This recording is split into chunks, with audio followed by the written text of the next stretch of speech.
Welcome to the Grow Your Business podcast. Listen in as we discuss all things business, growth and marketing with business owners, thought leaders and entrepreneurs. And now, here's your host, founder of Roundhouse, the creative agency, Saul Edmonds. Oh, hey everyone. Welcome to the Grow Your Business podcast. Desiree is here today. Desiree, how are you? It's great to have you on the podcast. Oh my God, I'm so excited to be here. I couldn't be more happy at the end of my busy Monday to be here. That's fantastic. It actually genuinely always really makes my day, especially considering that I'm talking, I end up sort of speaking with people who I've met for the first time. And it's something really special about it when you get on a podcast with someone first time and you have these really interesting conversations. It's awesome. So thank you. And thank you for being here on the podcast too, for taking the time out of your day. I just, for everyone listening, I always ask because I like it and it's a visual. Whereabouts are you in the world? Where are you speaking from? Yeah, I am in Austin, Texas in the U.S. in a beautiful day. It's 92 degrees Fahrenheit here today. For all my East Coast people that are suffering now in like 30-degree weather soon, it's 92 degrees here today. So it's a boating day here in Texas. Yeah. So is it usually like pretty hot all year round there? Yeah, we get a winter. Well, I'm doing air quotes, a winter. Yeah. Because it lasts like maybe 3 weeks. And we're all like, oh my gosh, it's so freezing for 3 weeks. And then it goes right back to being like spring weather. It's great. That actually sounds eerily like Brisbane, because I'm in Brisbane, Queensland, and it's pretty warm, like pretty nice weather, but it's actually quite what we say. It's quite similar. We're like, oh, it's so cold. And all the people down, south always think it's ridiculous. People say, like, what are you talking about? Like cold, never up in Queensland. Your blood gets thinner when you live in these, heated climates. So when the winter comes, it's like, wow, So I don't want to hear it. Yeah, I'm the same. They should rethink how they approach that. Absolutely. Yeah. So we're going to be talking about a bunch of cool stuff today. But before we get into the the main sort of substance of it, what for me and for everyone listening who doesn't already know what you do, how you do it, like your general, and then I guess like a little short intro about how you kind of got to this point, like the short version, and then we can expand on it. Could you explain that to everyone, please, Desiree? Yeah. So I actually have a full-time job and a business, which is it's interesting in its own right. I work for a company called ZRG Partners that does global talent. I'm the director of marketing and culture for them. And then I have my own business called Do Better Consulting, where we work with individuals on inclusion, inclusive leadership, training. And I do a lot of speaking engagements about this topic. I got into this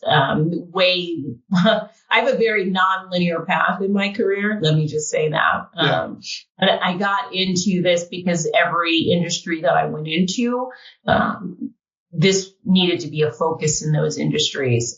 There was a very inauthentic or non-inclusive environment that I was working in. And since I know this is audio only, I'm a Black female. And so for me, it was always hard for me to climb the ladder. It was always hard for me to feel included. And I suddenly, as I got into leadership roles, started to take this as kind of my side mission. So it was always my side job to my regular job. And that has continued throughout what I consider a leadership career in the last 20 years.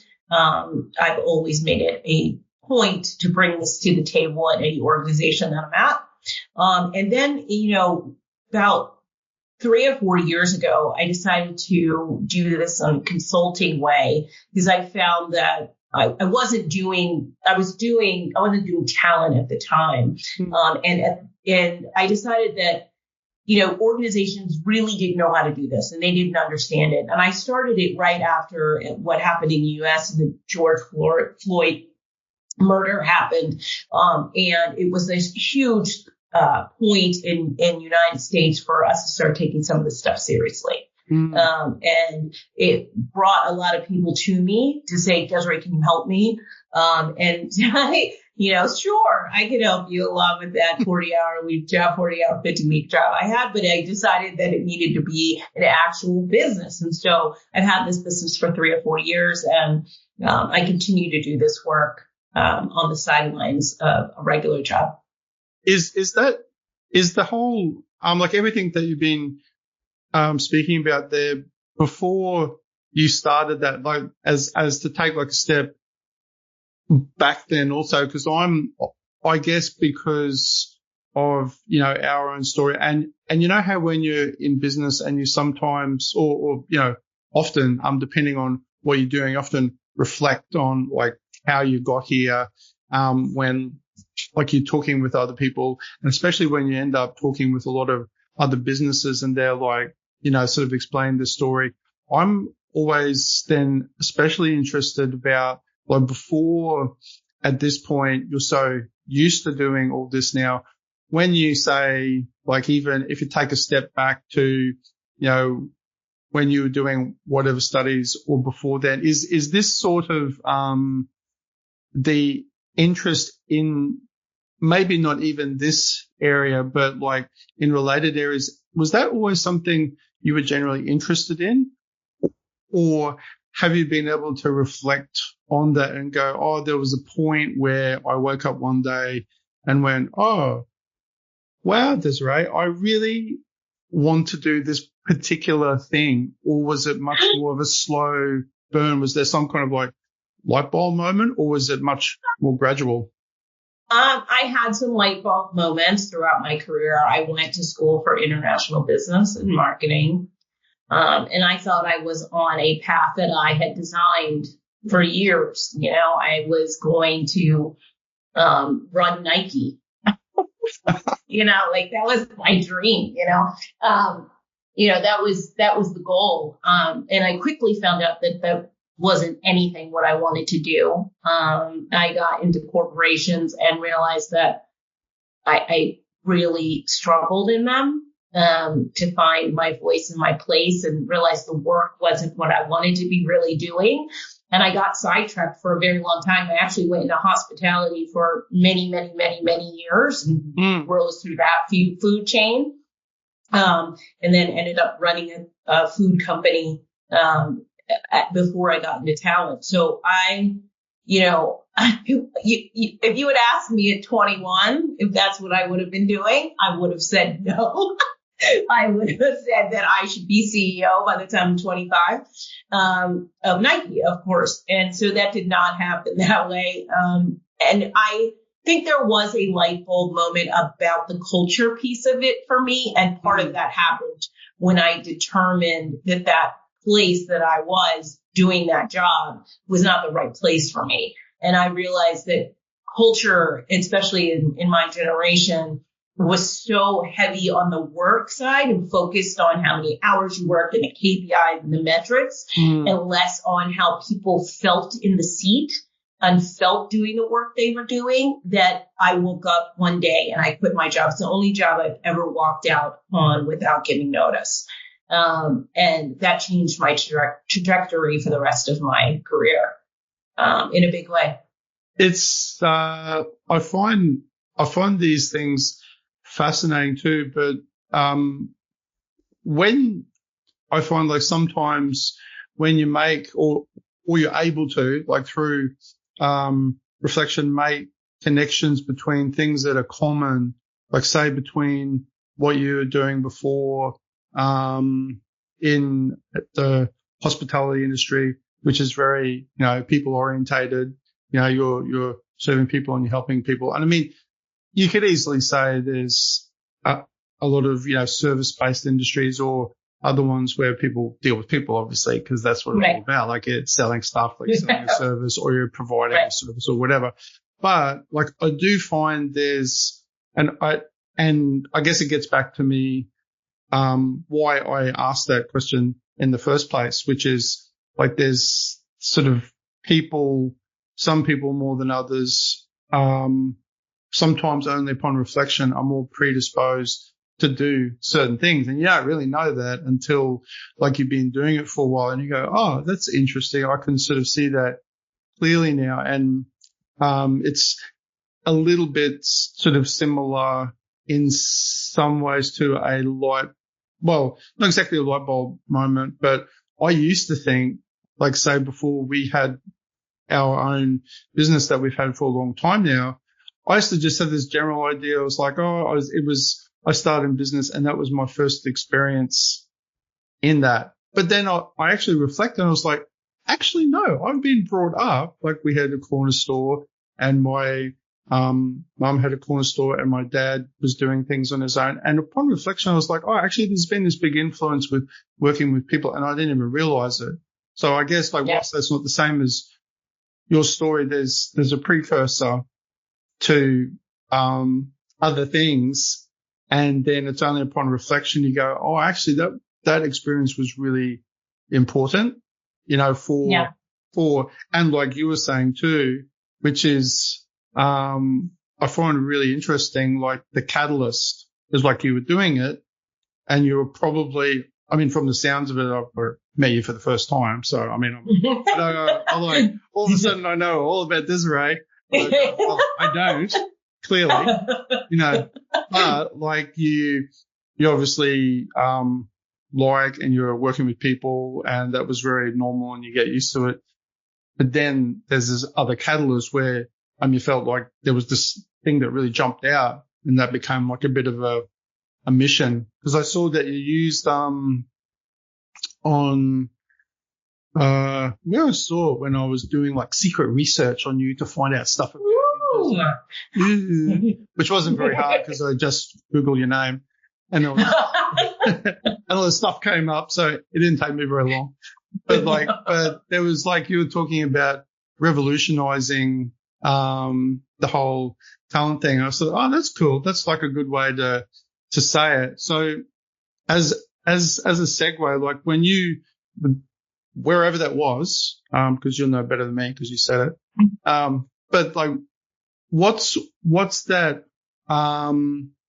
Because that's a very like mission-based kind of way of saying it, right? It's very. So what's the general thinking? Like it's kind of obvious to people what that means, but it clearly means a lot to you. So could you just like expand on that? Yeah. As to what that actually means with the talent side of things. Like what does that mean? Sure. Listen, when I got into talent, I've had many roles in talent on purpose almost. I was a recruiter. I was, a leader of recruiters. Then I actually sold recruiting. Then I went to the operations data and analytics side of recruiting, and now I sit on the marketing side of talent, right? And so I've had all of these kind of roles over time. And we always, there's a lot of people who say that the talent system is broken, right? They say it all the time, right? And I do think it needs a revamp of how we think about it. And first of all, knowing that talent starts with humans, right? I think we forget that there are humans at the other side of a screen or the other side of a resume or the other side of all these other pieces. We talk about ghosting and we talk about all these other things. It's because we've taken the human out of the talent piece of this, right? And also this other, and then that relates back to my work that I do with culture, right? It all goes back to this human element of how you do work and come to the table as an organization. And so talent follows that same path. And if you start with talent as the beginning of how you bring people into an organization, because that's where it starts, right? If you start taking the human out of it from the start, it always ends up it'll stay that way the entire time. And so when I talk about revolutionizing it, I'm talking about talent in individuals, people, myself, whoever's working in talent, reminding themselves that there's a human element to the work that we do. There are humans on the other side of the screen, and that we need to remember that every time we go into it. And also that there are hiring managers who are human, who are facing obstacles, that there are CEOs who are humans that have to hit a bottom line. If you take the human out of all of that and just look at it like everybody sucks, right? Then you start to get mad and you say the system's all broken, right? Well, it's not that it's broken, but we just lost some of the human stuff about it. A long time ago, talent was done on note cards. Like there were, you knew a candidate and you would pick up an index card and you would call that candidate you knew because you had a connection to that candidate and you would try to place them somewhere. Now that everything's automated and there's systems and processes and, you have these big applicant tracking systems and all of these things, we keep removing all of the human out of the work. And so I am on a mission to not only put the human back in talent, but also to make talent a strategic partner to the business and less transactional. We tend to be super transactional when it comes to talent as recruiters, and we just need to do a better job. Is there a connection there? I know you didn't specifically talk about the technology that is used, but is there a connection? I guess this is like a leading question because I feel that it is, that there's like this link between, because you see it in other things, right? You see it there's an aspect of it on social media. There's an aspect of it in like other systems, like say even CRMs or other things that do on one hand help, like, because they clearly do, like they help people do things, more efficiently if they're actually used properly. Right. Because they're just like a tool ultimately. And this topic has cropped up with like a bunch of people time and time again on the podcast because it's a super integrated part of everything we do, right? And I sort of work in that industry. So I sort of know how people end up sort of using things, but it can have a tendency to, dehumanize, and it's not even like it just sort of happens quite slowly. It's funny because it can happen really slowly. And there's something very strange about how people end up using it because it's more efficient and you can do more and there's more people and things all of a sudden, and then people are busy who are using it.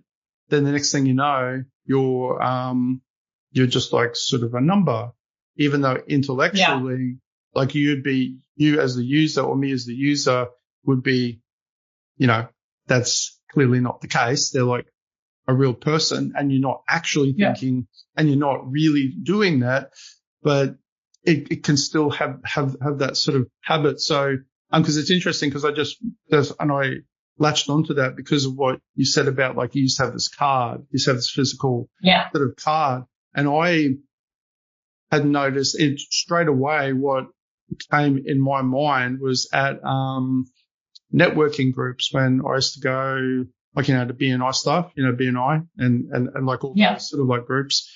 And I noticed, and this is like some years ago now, where BNI, for example, transitioned from, they've got this really great app, and it's really, very efficient, super good, but they transitioned from this in-person, in the meeting slip that you would stand up and physically go over to the other person and give it to them like an exchange and shake their hand and physically do that. And when it happened and went over to the app, I was like, oh yeah, and I like heaps of people like that's more efficient. And it is more, you can track things better. But I always then shortly after that even though I'm a person who works in that area and knows the advantages and is like very across it and enjoys it, I actually started to really, along with some other people that I know, because I remember us having a chat about this, I kind of started to miss that, like that physical thing, because in that instance, and like it may have been like a similar thing with like a car, there is something special that happens when you've got something physical. And not saying, I'm not saying to everyone listening, we should all just revert to that, because that's probably not going to happen anyway, but they're probably going to. Right. Where you're talking about you, whatever they call me. And then, but I was missing it. And I actually said at one point in our meeting some years ago, I was like, I think we should actually revert, like still have the tracking, because that's good, but let's revert just for the ceremony of it and that process, because I think it's important. We're like, no, I don't want to do that. It's like, that's. Yeah, I was at a conference recently, and I've been to numerous conferences this year, but you go to them now and you don't even have to look at the person in the eye. You look at their name tag and scan their, take a picture of their QR code. Like how it takes a human out of the whole interaction. You don't ever have to look at my face, ever. You just have to take your phone and go to my QR code and get my QR code. It's like insanity, right? I'm like, hello, would you like to talk to me? Shake my hand? Like, no, can I scan your badge? And I'm like, sure. Like, we haven't had 1 minute of conversation, but you do whatever you feel like you need to do, right? So like just little things, right? Little things. It is, but those little things, and once again, this is like something people will go, oh yes, the little things matter. But that's easy to bandy that term around, like a lot of things where people just go blah, blah, blah, and then they say it and then you move on and you don't really think about it because you're, hungry, you want lunch or whatever, or you're like, I want to, go and like sleep, or like, or you have like other better things to do. But these things are actually really important because, and you can't, like it's easy to pass over these sort of things. And, and when you said with the car thing, it's like, like that's really true. And there is I feel there's an underlying simple aspect that people have, for technology reasons, because times move on and then people they've automatically then discarded this other thing. And it doesn't mean necessarily, there is a middle point. There's great examples of, where you can still use technology and still do those other things. It doesn't have to be one or the other. It's just a bit of like thinking about how we could do it, and I guess have like the willingness to actually think that's important in the first place, that it's not just an extra bit of stuff that is useless, but it's the personal connection piece that I think is the key message here. And it's obviously something that is sounds like it's really sort of big in your world, in your thinking, right? No, absolutely.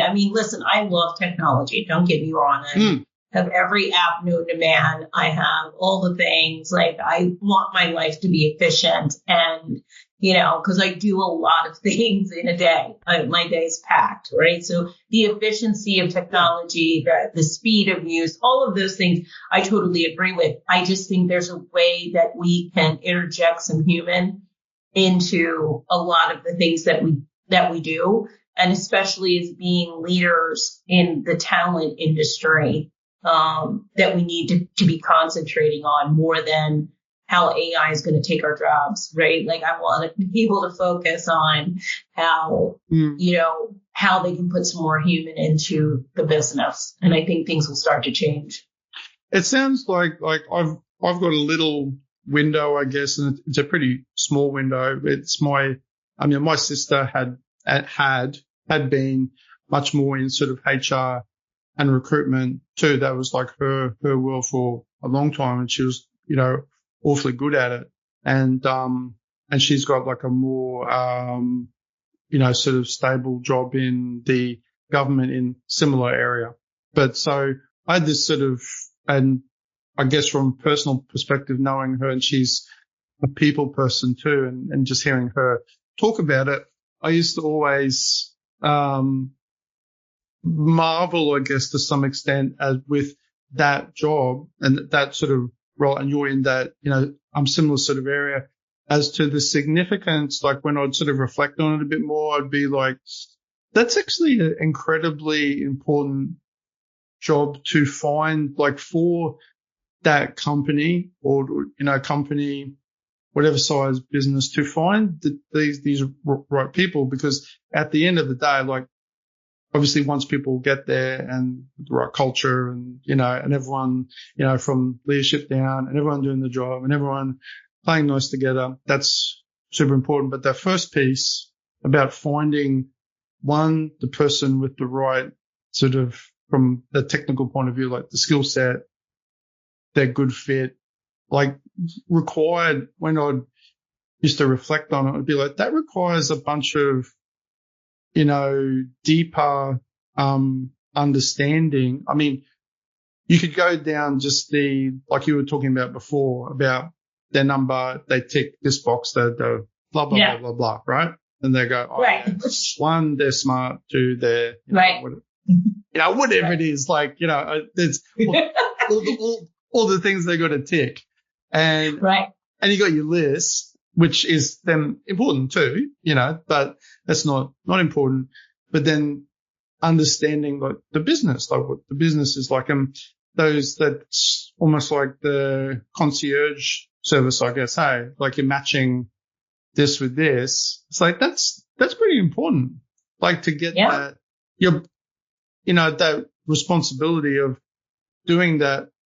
Once again, it's easy to pass that off as, or you're the, you're just doing this job and you got to match them. But I used to always think that's a big responsibility. And, what do you find, when that now comes to, this is going somewhere, Desiree, by the way, Oh, I'm sure that it is.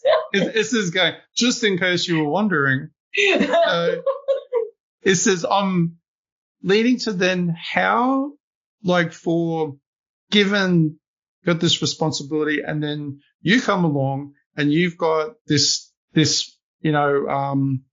bigger significant emphasis on diversity and inclusion and how important that is in the workplace. And you come along, and what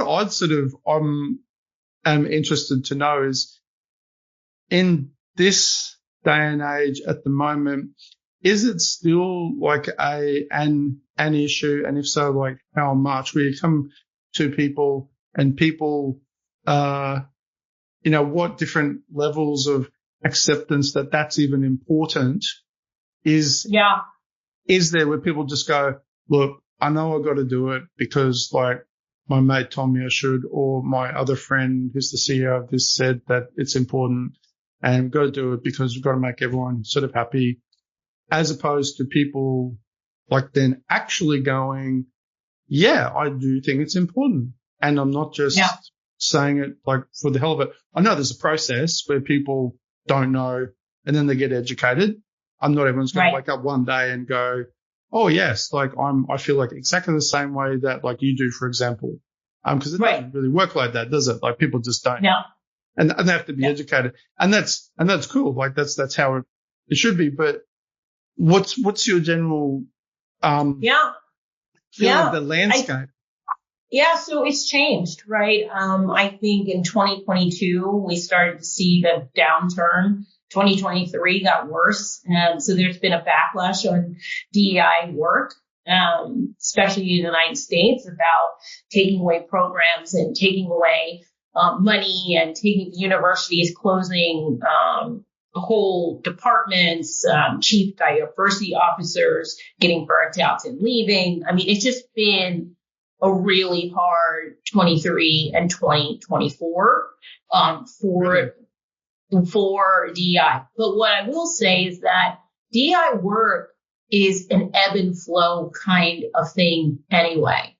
It's going to change based on the political climate. It's going to change on, it can be very reactionary to things that happen. Like, for instance, the George Floyd murder. All of us, and now lots of us have been doing this work for many, many years, but George Floyd made it a big deal in the United States. And all of a sudden it was everywhere. Every organization started to build these programs and do these things. But it had been around for forever. Maybe we didn't all call it DEI. We called it something that we were doing that work. Right. And so now we're back in that phase where now everybody says it needs a revamp. And I do agree, because what happened is we started putting people in the seats just to check off a box of a number, right? And meet a quota instead of actually doing the work that surrounds that. And so now it again is going through this ebb and flow period where people are bringing it back. And I always say, whenever I do an interview or anyone, I do a speaking engagement, I say, I don't care what you call it. Right? I don't care if you call it DEI. I don't care what you call it. Just do the work, right? Do the work. The data supports it. We can talk about McKinsey. We can talk about Deloitte. We can talk about all the people that have done these productivity and innovation studies that say that this work actually produces more productive and more innovative environments. Bottom line, I'm a data person. If I can tell you the numbers but that someone smarter than me was able to pull together, then I'm going to show you those numbers. Yes, there are people smarter than me in the world. But yeah, we're in this period where those of us who have had this mission for many, many years are still fighting to keep this alive as a mission. And I do believe there's organizations on every level. There are organizations that are still doing it just because they set it as a corporate responsibility and they're still going to always check the box. There are ones that know that this work is important and value it and are always going to have people like me helping them get to the goal of, inclusion at the end of the day. And there are those who just said, oh, the government says I don't have to do it anymore and everybody hates it. So we're not giving any more money to it anymore. Right? We're just going to stop. What a crazy sort of landscape. I always tell people, don't come to this side of the fence to do this work if you ain't ready for disappointment, because it is one of the most disappointing and celebratory fields to work in. It can be the hardest work in the world because you're constantly having to prove that this is worth the time and worth the effort and worth the money. And it's a hard thing to do every day, right? I bet it is. Yeah. I mean, it's only then when I have the opportunity to chat, someone like yourself who's like boots on the ground actually doing it. It's like anyone who would, think generally but broadly about, I guess, what, I do or other things, but like where you're dealing, like having to, I guess, I can only imagine because these things are very connected to, often to people's ideologies or to their political leaning. I mean, hey, like anyone listening who doesn't, I'm no big, great political analyst or like social analyst or anything. But what I do know is that like, people don't, unlike some people will like share exactly how they feel about these issues or other issues and other people don't. And there's a lot of stuff that flies under the radar, where people will just, it doesn't, mean the world is like a terrible place and everyone's like not saying how they feel about things. But the reality is like in this instance too, because it's so intertwined with people's, values this way or that way, that I can only imagine that like when, you're, having to fight for particular things and somebody under the radar is really morally, for whatever reason, opposed, because people are, that's like it or not, that's how things are. Like yeah. people think this, people think that, and there's no amount of cajoling or nice like friendly chats going to make them think otherwise. However, it's interesting too because like I do actually there's a lot of, well, maybe not evidence, but you hear various stories that are quite heartening about people having actual just human discussions with people about particular things in extreme circumstances that change people's minds. So people's minds can be changed. I'm not sure whether absolutely. you heard. Also I'm not great with names in particular stories, so I'm going to say this guy who did this thing. But there's well, I know that guy. And you do. Oh no, that's amazing. But there's this story. There's a Afro-American guy, and it was a story that I heard on Joe Rogan. It was really interesting, and it was about, and it generally relates to what we're talking about. But there was a guy, and he was story that is recounting was this fellow who was a musician, and he ended up meeting this particular guy who was the head of a Ku Klux Klan group, and he ended up forming. And this group of Klan guys were a thing at this bar, and they were listening to him play music, and they ended up having a chat to this guy afterwards, and they ended up saying, "Oh, we're actually part of the Ku Klux Klan," and he was like, "Oh, right, okay, right," and so they ended up. But what happened? I'm not sure we heard the story, but they formed this friendship, this guy, and the story ended up being that this musician ended up generally convincing, just through his friendship with this guy, to actually completely leave that whole ideology behind, and ended up actually turning that into a thing that then happened to a number of other people in the Klan, where he would just talk to them just generally through human interaction and conversation, because this guy was, just generally a nice guy. And I thought it was a fascinating thing, because it does fly in the face of the general idea that these things can't happen, that they're sort of set in stone. And it's, I guess, in what we're talking about too, is this idea at the root level that I think is really true, is that when people actually just get in a room, often with each other, and they're talking person to person about stuff, their family, their lives, there's these other things that break down, and you don't realize it. Like, you have to obviously get through a bunch of stuff to do that. And I mean, it's a more extreme example and story, but it does still relate to things because of, these philosophies that people have, even if they're not that extreme. It's like, right. I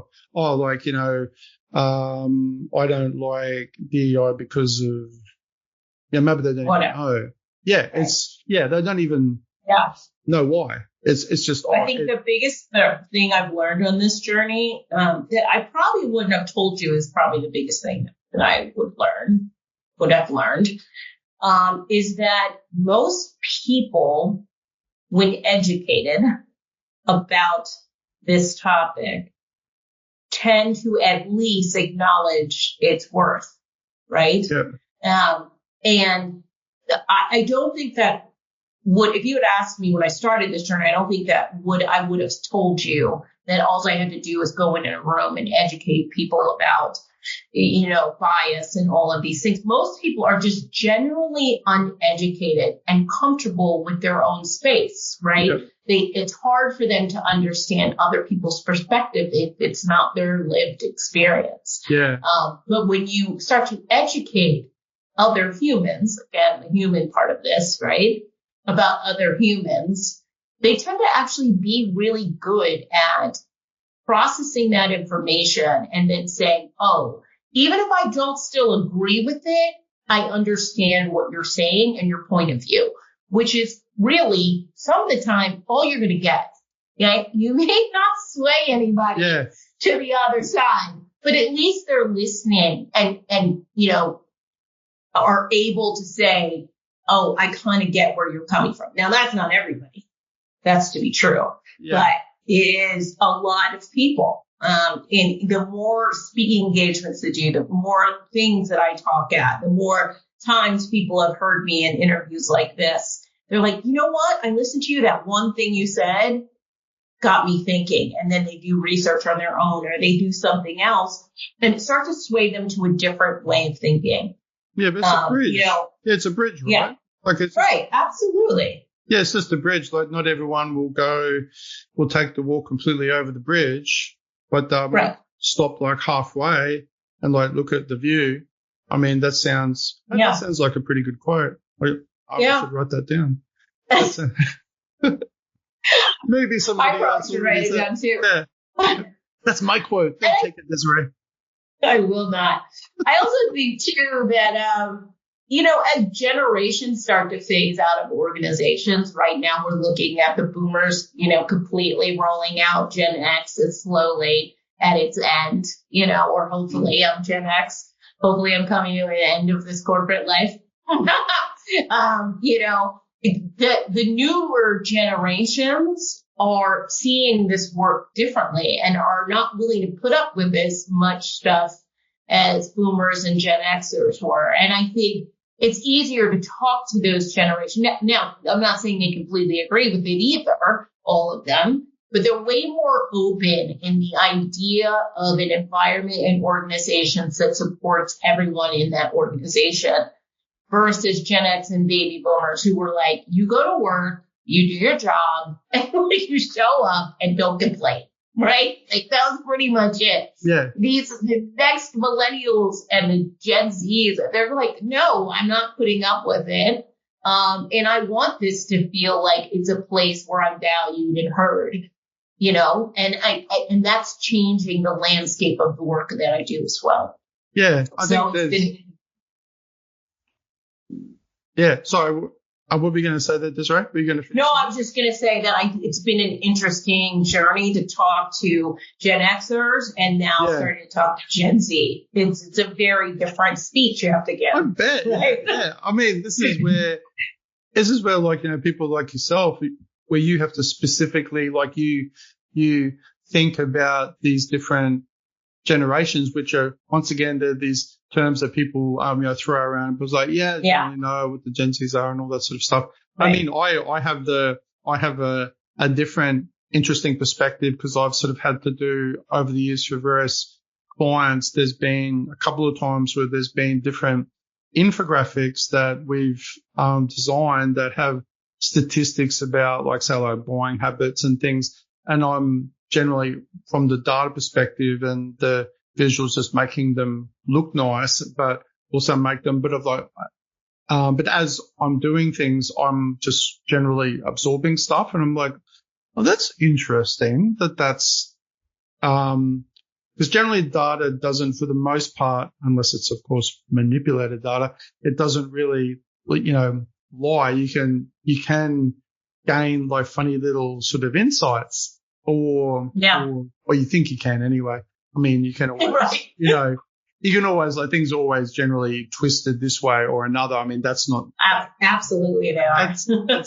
That's not that strange. Like, people, you know, you've got like, oh, it means they like this more. And, you know, you might say on average that might be true for particular areas, but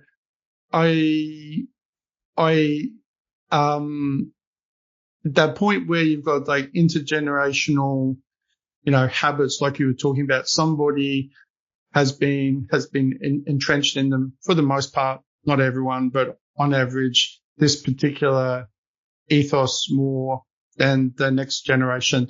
And there's always that thing that just seems like, almost seems like a natural human thing that I don't feel will ever go away, where the older generation or the, you know, says to the younger ones that they're going, oh, that's not, I've even found myself which I never thought I would, think these things of me going, like thinking, I haven't said it out loud, fortunately. I was like, in my day, we're done.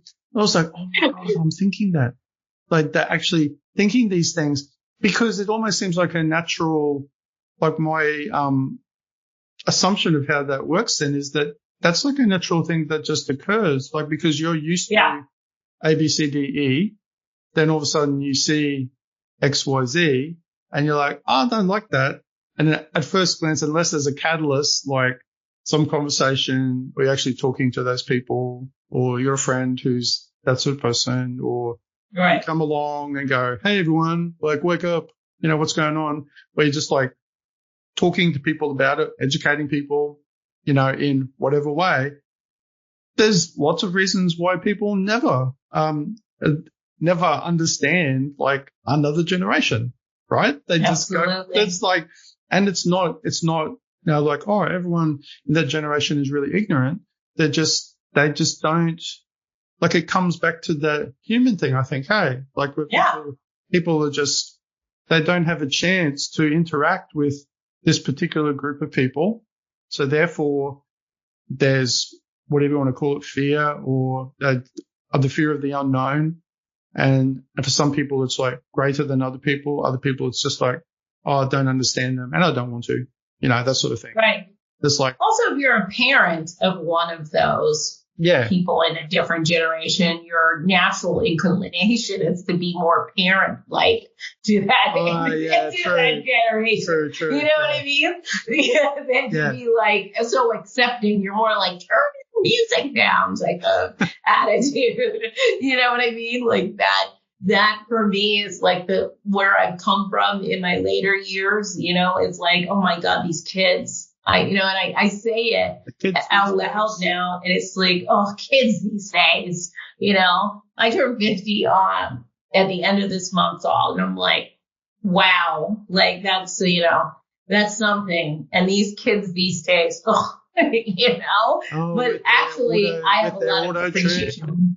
And we don't have any auto tune in nowadays. I know, right? Yeah, actually, I found myself. But this is something that, I mean, like nobody would ever, on certain fronts with certain things, no one's ever going to convince me otherwise that like something that, I just heard it the other day because I like good music and I like all different sorts of music but I did reflect on, I'm going, like I said before, it's like, oh no, I'm that guy.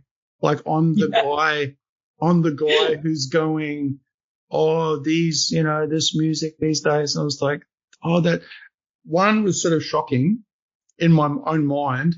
And two, then I was like, yeah, but I don't like it. Actually, but I don't like it. And I'm not going to now reflect just because I had this like amazing realization. I'm not going to go, oh, I should like it. I was like, nah, it still sounds like crap to me. I don't like it. Right. So, I mean, and that's fine too. I mean, though people like things and other people don't like them. Who cares? Move on, everyone. But it doesn't mean you have to be enemies. You can just go, you can have mutual sort of understanding of. Right.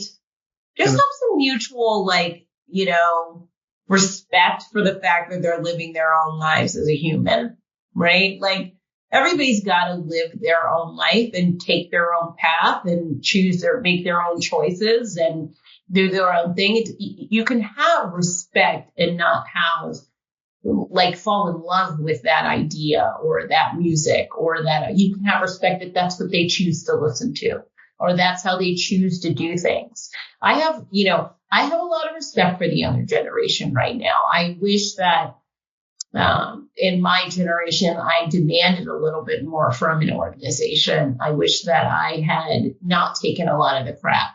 I had pushed for equity and pay. I had done a lot of the things that the younger generations are doing now. They're saying, I'm just not going to stand for it. And the work that I do allows me to speak to so many people in both my marketing work and my regular job culture work that I do. on my own and culture at work I do for my regular job as well, allows me to talk to so many different people. And it's broadened my perspective on so many things over time, that I think I'm a much different person than I was at 22 or 23. And it has changed perspectives of things that I thought before. And that's a good thing, right? Yeah. If we could all be a little more open to ideas, and to where this world is going, I think we'd have a much better place. Yeah, 100%. Yeah. I mean, I think there's also the perspective too. There's an assumption that when you just from the simple perspective of I like this, I don't like that, and then that leads to whatever perspective or acceptance or rejection of stuff, ideas we're talking about here on the podcast or just things in general. I think the assumption that just because someone doesn't currently have the same view or likes or whatever that you currently have, there seems to be often an implied, assumption, even if you not consciously thinking about it, that they would never have that same view. But it's not really true, because sometimes it just means like they, like I like a particular part of, say, ancient history, right? And I'm like learning about this particular part of, Greek history or this, military history, whatever, and I'm say into that, and I start talking about to somebody and they haven't had any exposure and they're like, oh, that's incredibly boring. Oh my God. Why are you talking about that? And then at some point they have a friend who talks about a similar thing to them, and there's a catalyst for them to go, actually, it's kind of cool, like, because they said it from a different perspective, and all of a sudden there's this bridge over, right? And I find that idea interesting, because it's often not like my takeaway from those sort of experiences, not that I had that experience where I was talking to somebody about Greek history, because that's just like, but a loose example, but people do then, sometimes it's not the content, it's the person that talks to them about it, or how they say it, or that they saw some inspirational, thing from someone who they relate to, and they just happen to be talking about exactly the same thing. And it probably, like, I'm imagining it gets back to a little bit of stuff I read about you when I was doing my research, on like how you like to use sort of humor and sarcasm in,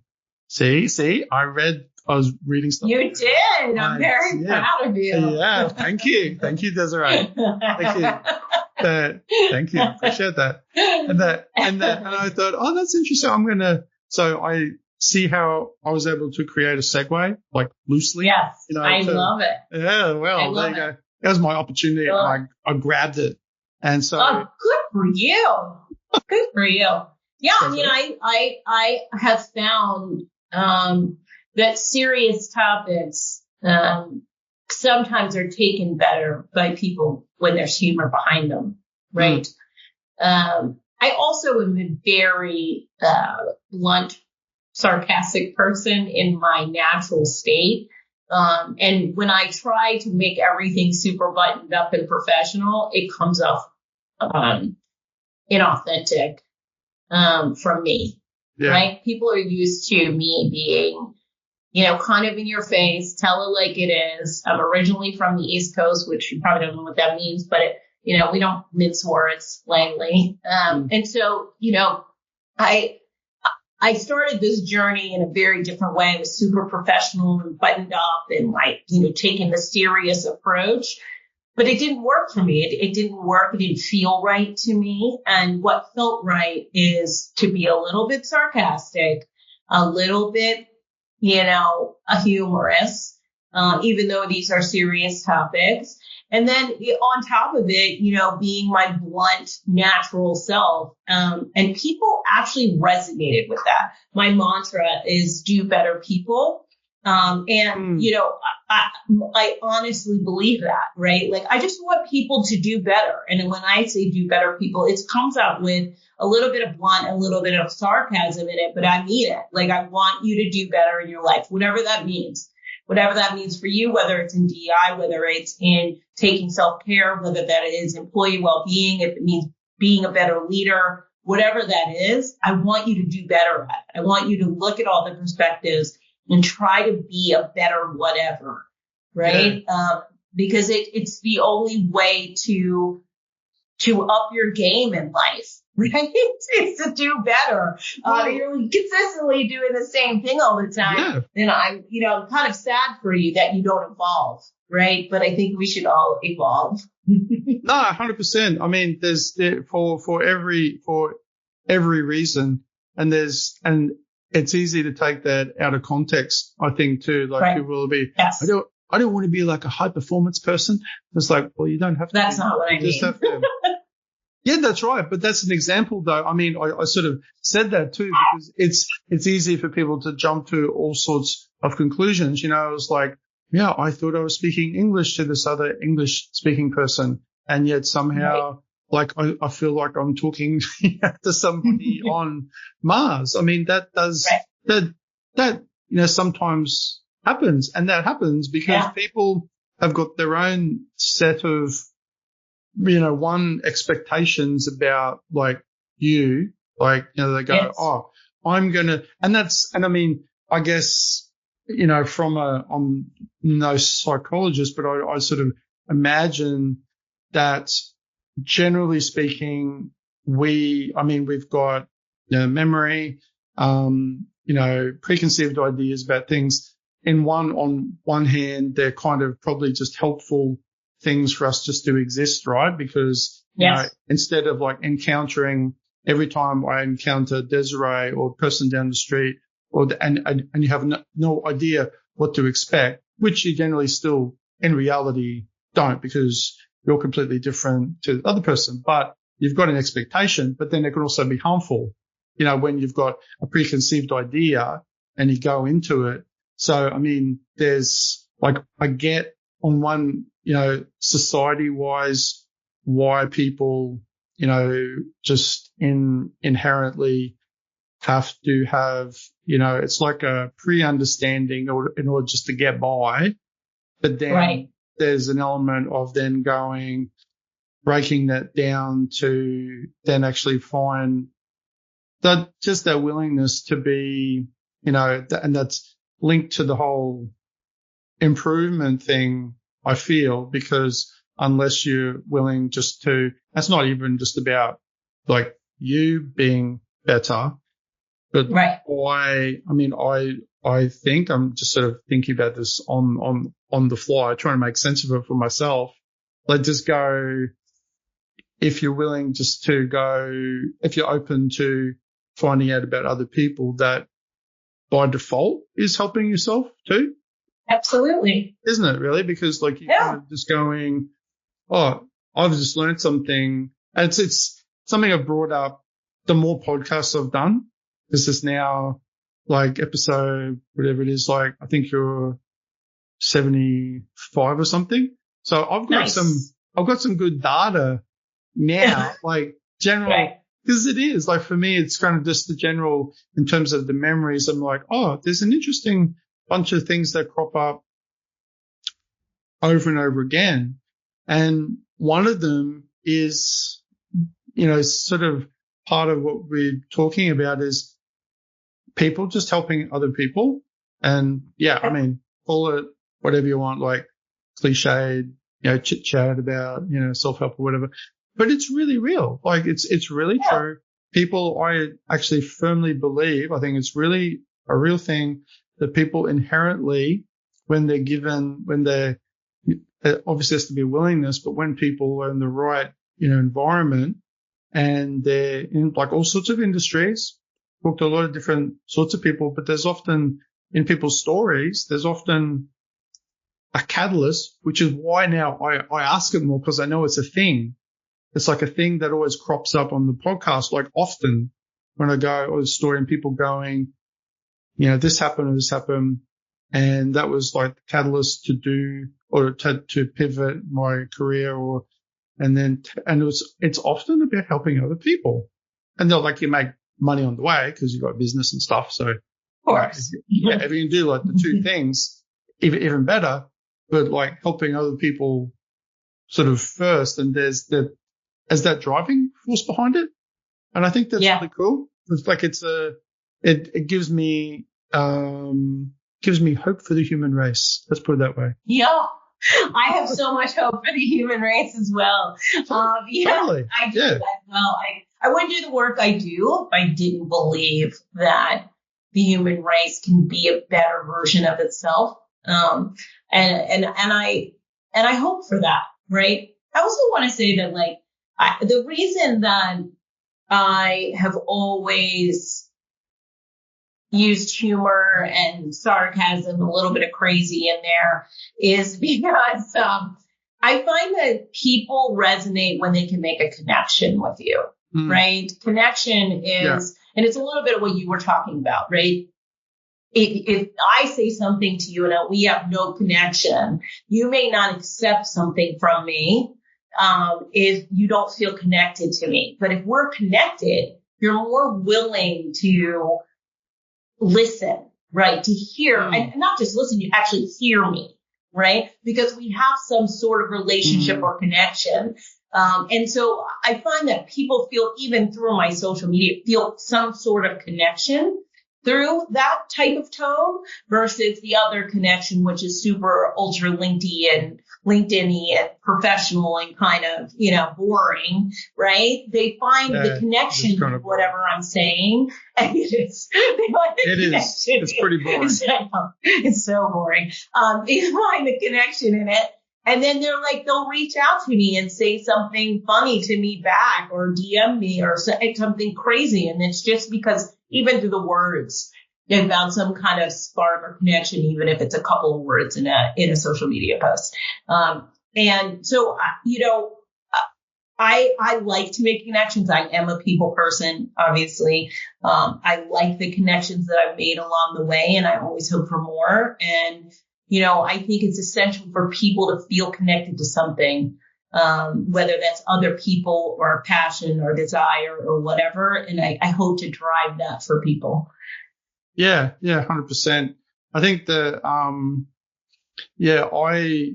feel too, obviously, I 100% agree when it comes to humor and that whole sort of side of things, just because that's how, generally, I mean, from a selfish perspective, I like to, like I think most people do, like to enjoy yourself and like to have fun when you do. And if you can have fun, then in business then too, or just able to be yourself.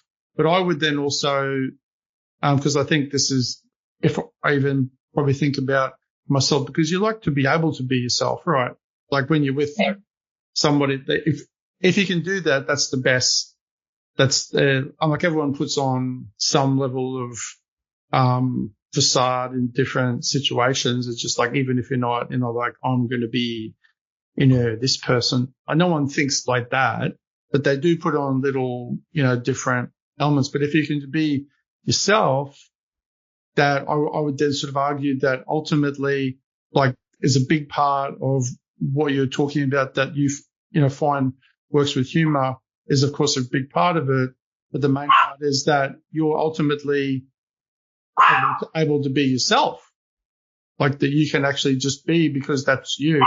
And so therefore that's authentic, and people, resonate with that. Yeah, absolutely. I mean, I have found, excuse my little stupid dog in the background, if you can hear him. He's so annoying. I mean, everyone should not get a little dog. He wants attention. Oh my gosh. It's because I blocked him out of my office and he's so upset. Anyway, so he's like really, really pissed off. So he's also like 5 pounds tall. So he's like really tiny. And so his bark is super ear piercing. High energy. High energy, really annoying. Yeah, the whole thing. So yeah, I mean, I learned, this has been a trial, a series of lessons learned throughout along the way throughout my 30-year career of doing this kind of work along with others. And, I've tried many times to do this and have had many failures to make those connections. And people find, this one over the past probably 10 years, this approach has worked for me in a way that has worked like no other. And so I've chosen to keep it that way. It's trial. Well, it's like, I'm sure you will, sort of probably relate to this too in terms of marketing, but like all of that, like as is marketing is trial and error. It's like try something like, from an educated point of view, don't just try anything. Like you try, things based on what you know and other information, see if it works, refine it, do it again. I mean, that's just, there's no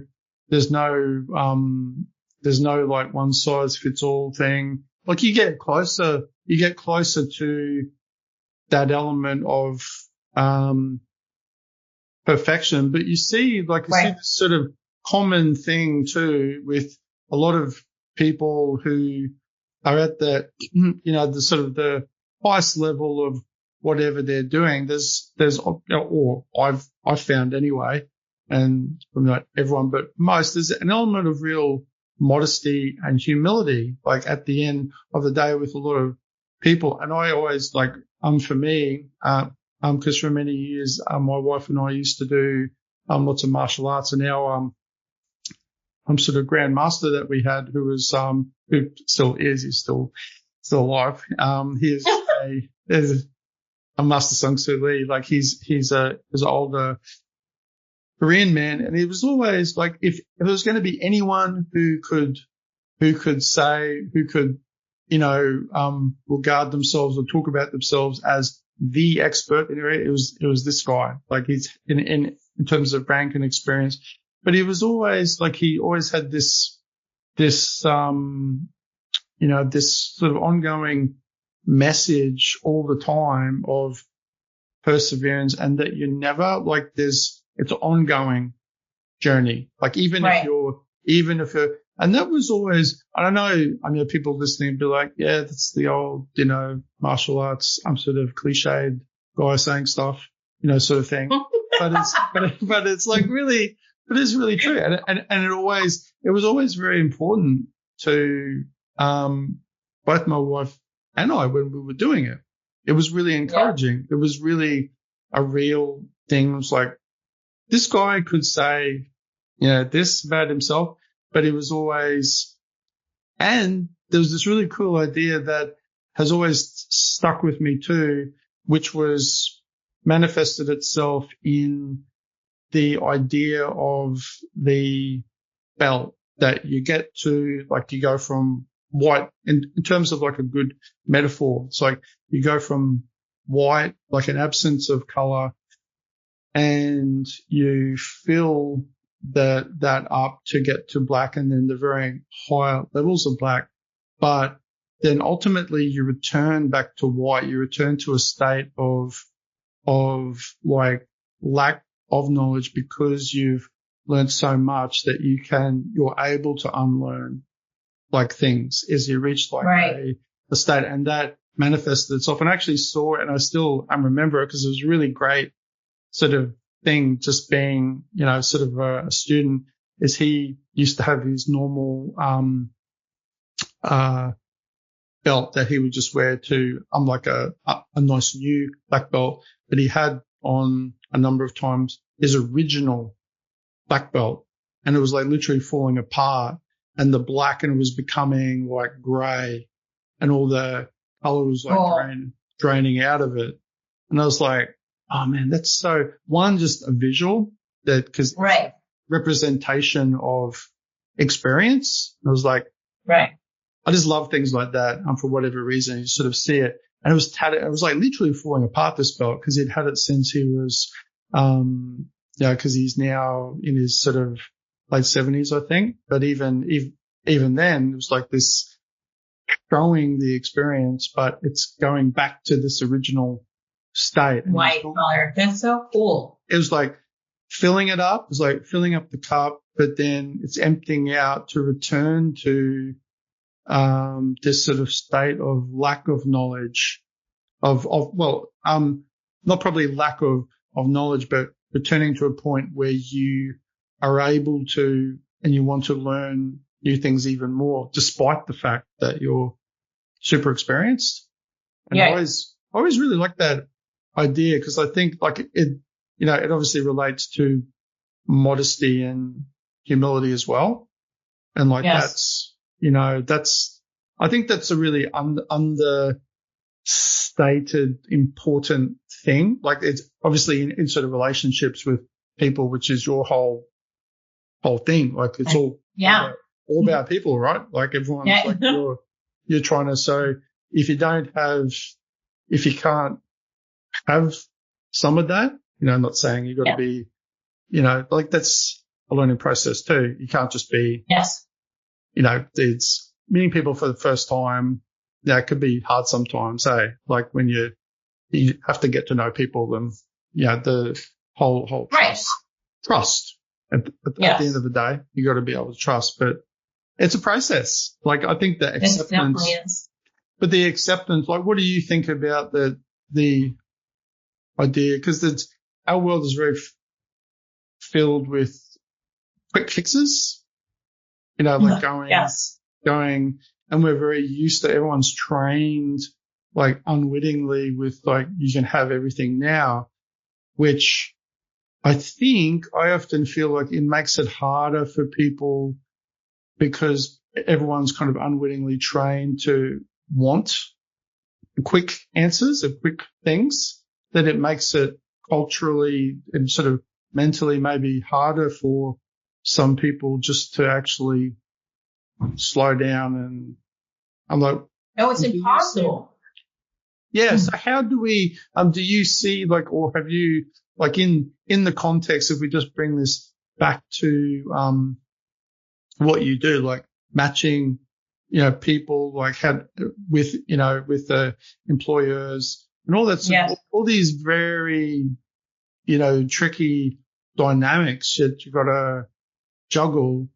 How do you, like, is that, like the slowing down of people just getting to understand each other? Like, is that something you find you have to navigate? Yeah, we find it all the time in talent. Listen, instant gratification is the world we live in. Like they can get it look at Amazon, right? Like I can get something the same day, like in hours, right? Some drone flies over my house and drops a package. Like it's really that serious now, that anything that I want, I can have in a matter of hours, pretty much. That world that we have created, that's what we're expecting from companies, from other people, from, you know, the world around us, has created a culture of complete inability to slow down, be patient, and wait. And talent in its finest form. You know, we used to say it takes 90 days to fill a role, right? 90 days. Now it's gone from 90 days to 60 days to 45 days. And if you're really good at it, you'll have it filled in 30, right? Mm-hmm. Like we've gone and said that we can fill a role in less than a month. I can interview candidates, screen candidates, put them through the whole process and find the perfect candidate for you in less than a month. That is absolutely nuts. But it's the instant gratification. A hiring manager needs to fill that role. That seat being empty is costing the organization money. I need to put somebody in that seat. So I want it and I want it now. Right? And so this world of finding the perfect fit or the right candidate or whatever is slowly has diminished over time. Now we just want to put a body in the seat that can answer all the questions in the interview.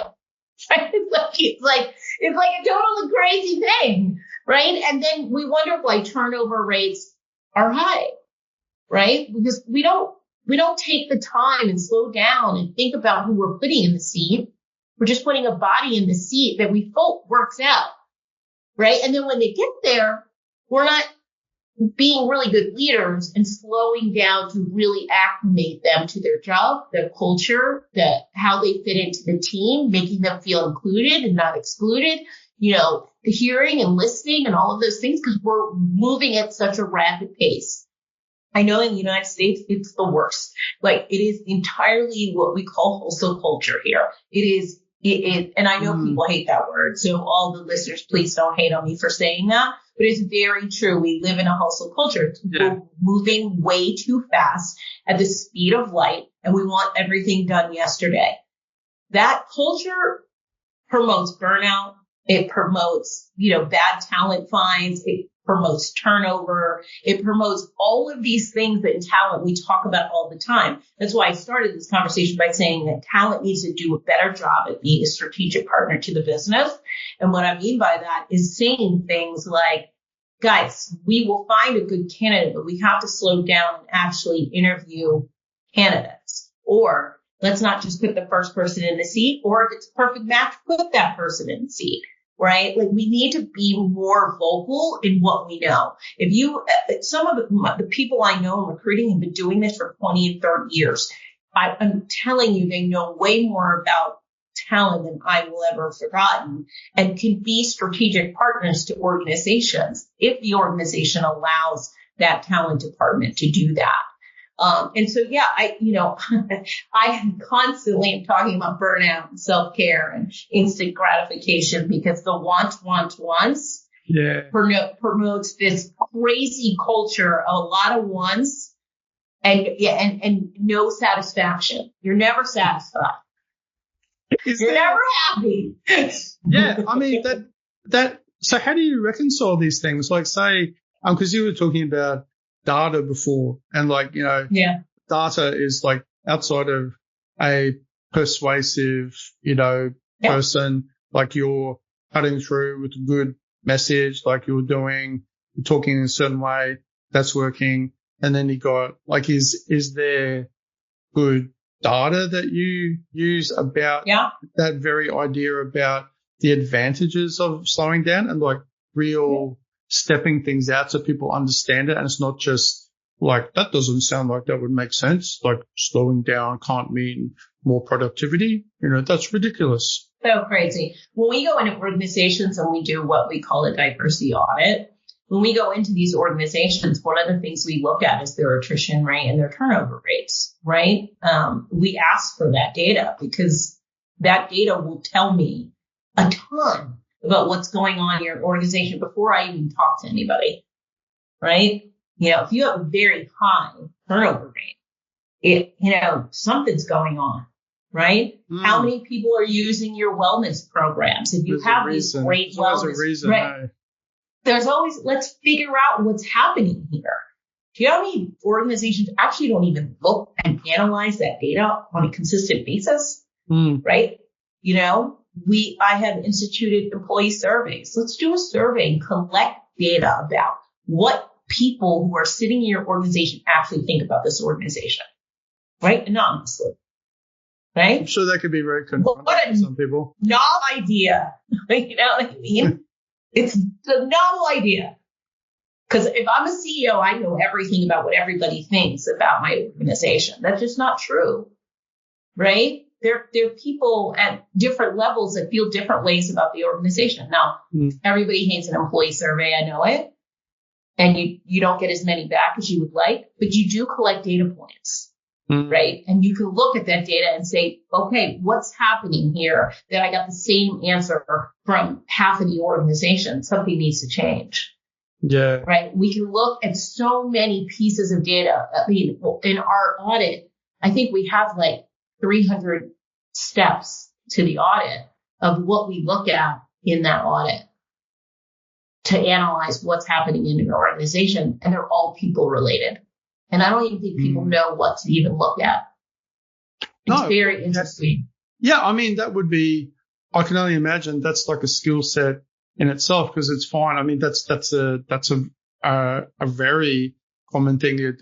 Once again, there's sort of some striking similarities in marketing then too, because one of the great things about digital marketing these days is you can get data. So I'm always like saying to people, it's like, it's not hearsay and like there's still, but then the but part of that is that then you have to have the skill and understanding to understand what the data means.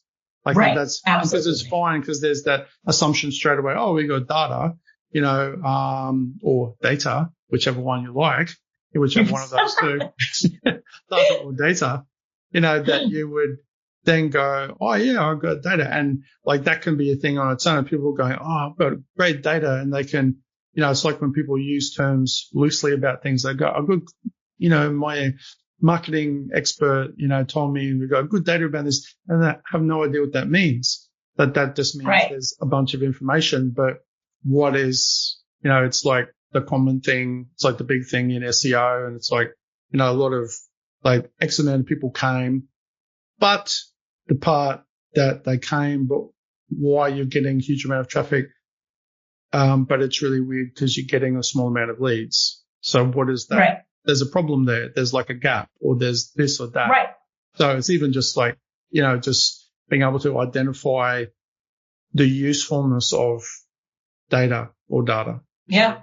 Yeah. I mean, it's totally true. Like, that's what I'm saying about the turnover rate. Like, you could probably tell me in most organizations, if I go to HR, they can probably tell me what the turnover rate is. Right. But they don't know what to do with that number.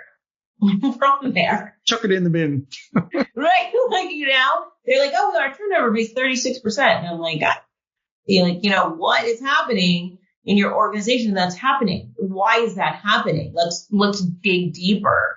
And unless you're able to take that, that information and process it and analyze it correctly and actually get some findings out at the end, that 36% number I threw out into the wind means absolutely nothing. It does you no good. Right? It doesn't do anything for you.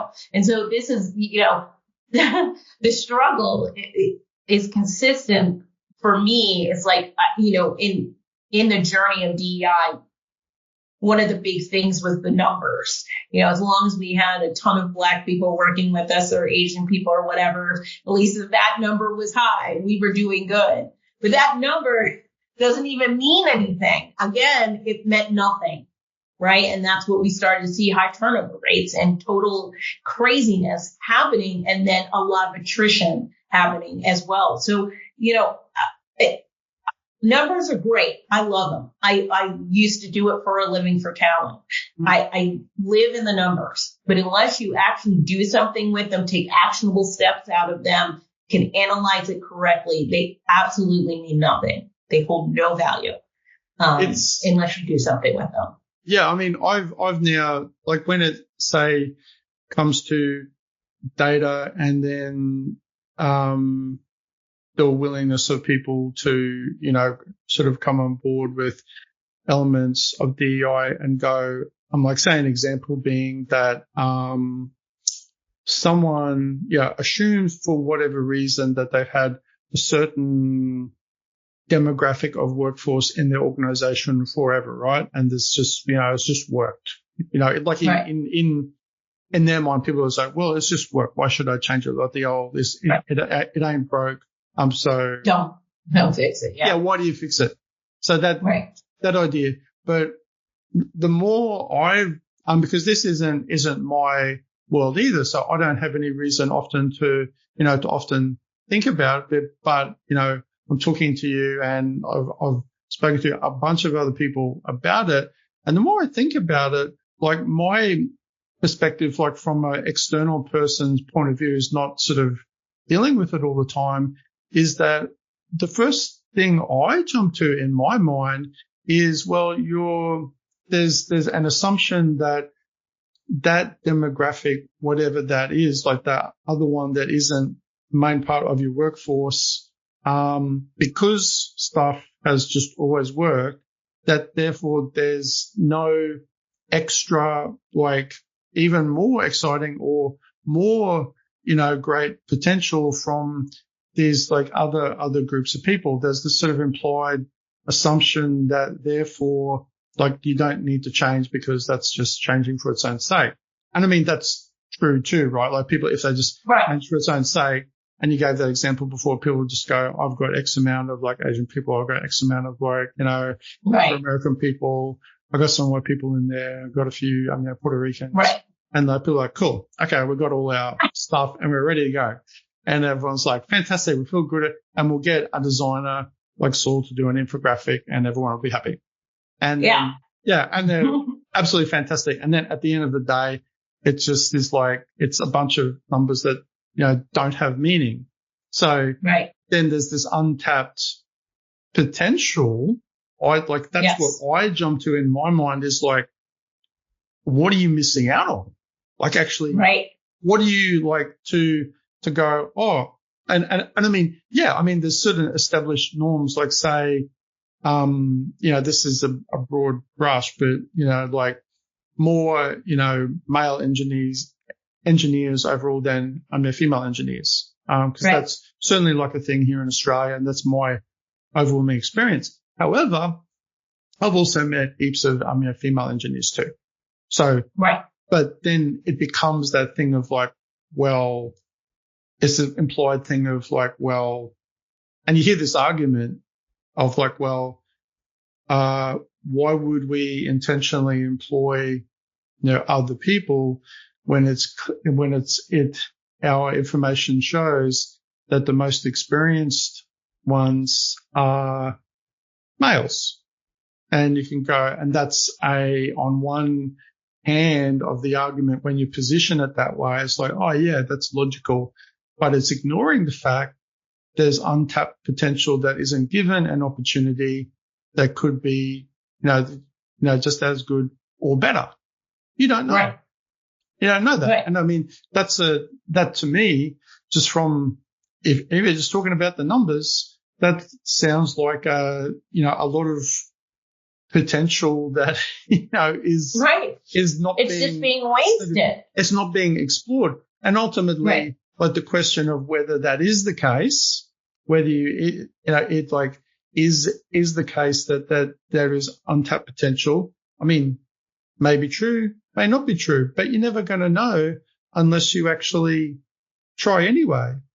Because you could apply exactly the same argument to painting, this is like Saul logic anyway. I don't know about like what other people think, but you could apply the same logic to go, okay, well, all, men of a particular age, based on our figures, just because we've been hiring men between 20 and 25 in this particular role. Therefore, that's the evidence that is like the best workforce. But like that's completely doesn't make sense, because it's just, you don't have any other evidence it's like a self-fulfilling prophecy. Right. I can make anything make sense if I try. Me too. I'm good at that. You can.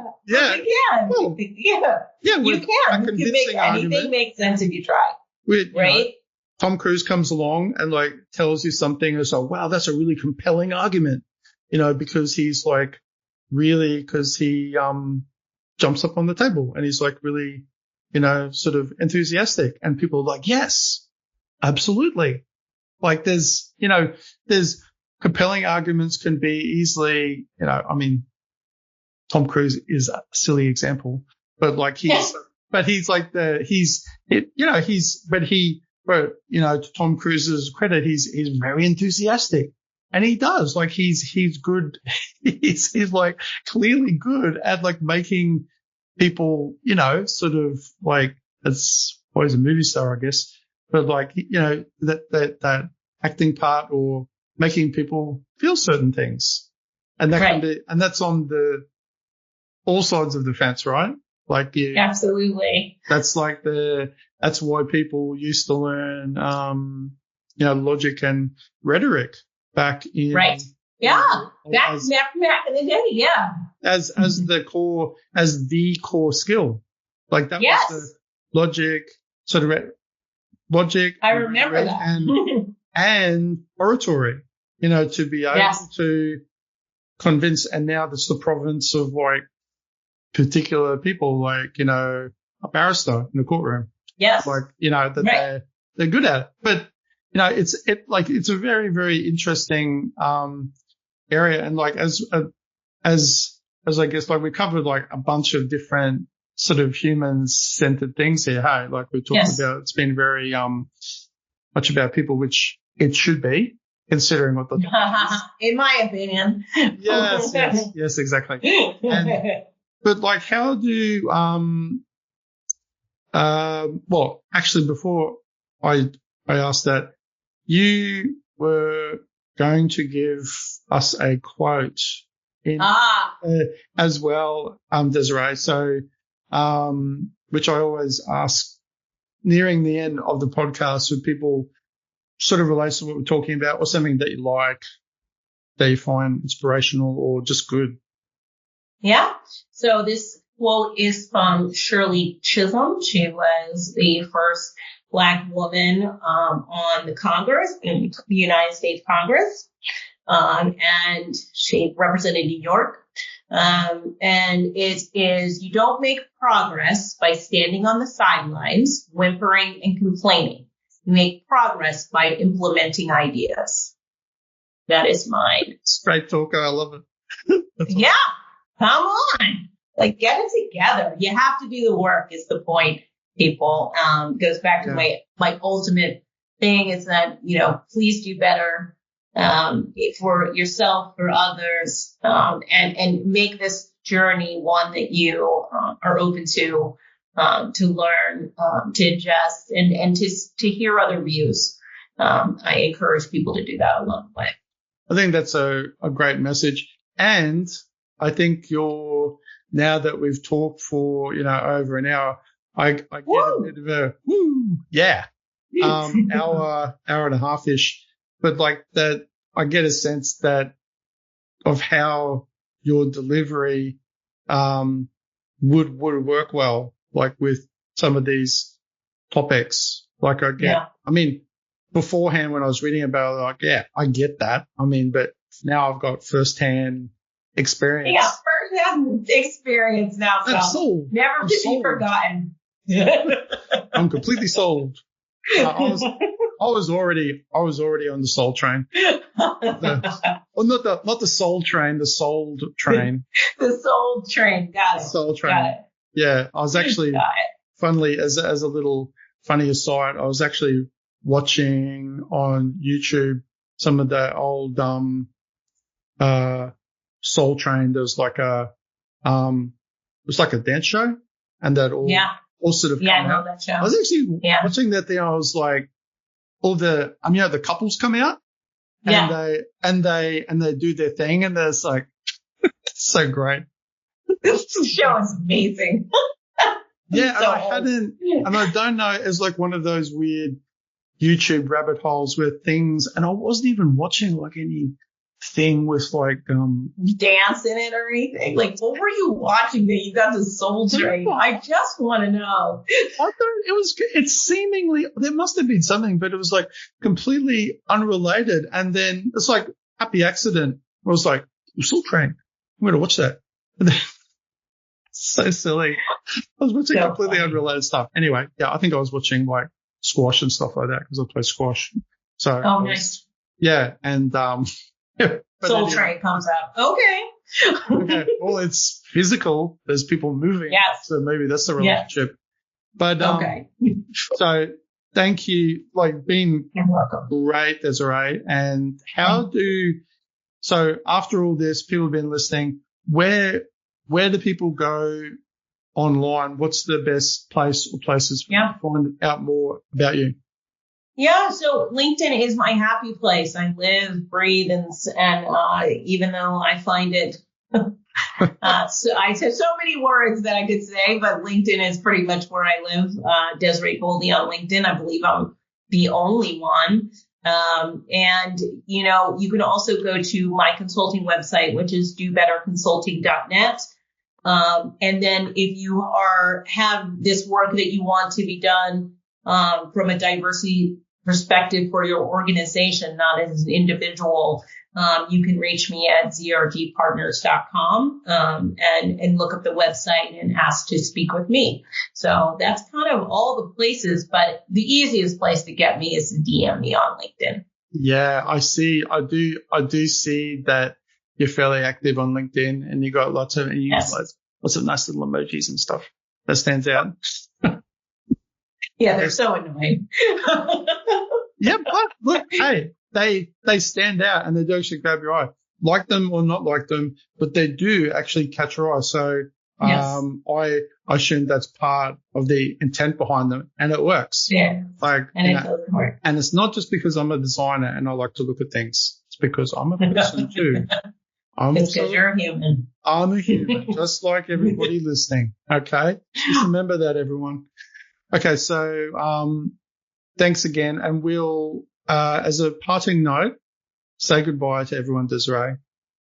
Goodbye, everyone. Thank you so much for listening. It was a joy to be here. Thank you so much for having me. This has been so much fun. I didn't think I would have so much to talk about, but I did.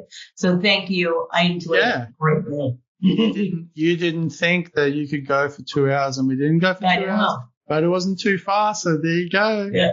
There you go. Thank you so much. Thanks, everyone. See you later. Thanks for tuning in to today's episode of Grow Your Business. Have a great day, and we'll see you next time here at the Grow Your Business podcast.